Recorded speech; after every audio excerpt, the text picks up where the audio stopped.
We just finished a shoot for one of our local clients up here in Surf City. Full disclosure, this is not actually one of my clients. It's not a Kalos client. It is a client of my buddy Nick, who I work for. I'm his operations manager. I make sure stuff looks good and stuff happens for him. And one of the things that this client told us is that his internal social media team loves when we record because our content that we make for him actually performs well compared to what they're usually posting, which is kind of a no-duh situation because the stuff that they're posting is garbage. Talking to camera. No, you're good. Basically, the stuff that they post is garbage. They post updated hours, we're closed on snow day, happy Earth Day, happy Valentine's Day from XYZ local company, and no one cares about that stuff. The stuff that moves the needle, the stuff that actually helps is talking about your processes, number one. If you have unique processes, or even if you don't have unique processes, but you have processes, you need to post about it because people trust processes.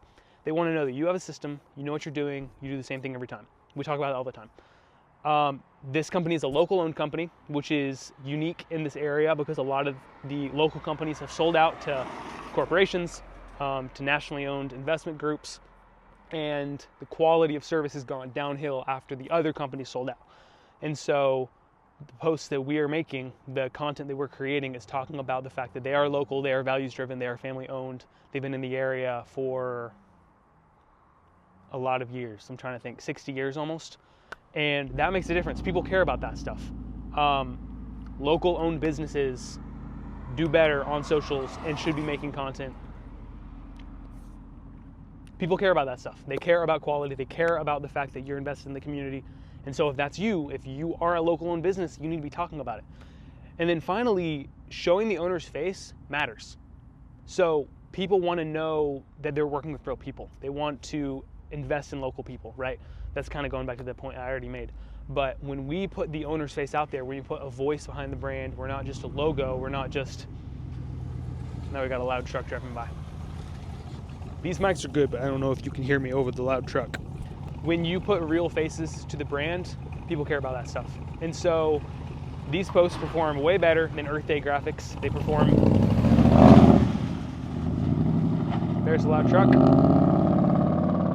These posts perform way better than silly graphics and pointless information that no one cares about because it's talking about real value. And so local businesses need to put the effort into quality content. They need to tell stories. They need to talk about the differences that they offer. And it's just interesting to get real team feedback from internal social media teams that see that difference make an impact. And we don't just show up and shoot, right? Like, you should know that if you watch any of my videos. We don't show up and shoot. We put a lot of intentionality behind understanding this business's target audience, understanding what's going to resonate, what matters, understanding their story, their offer, their unique approaches. And so we show up, we're efficient, we were in and out of here in an hour and a half, and shot enough content for the next month or two, probably. And so, yeah, it's just interesting to get the feedback from their team to know that what we're doing is working.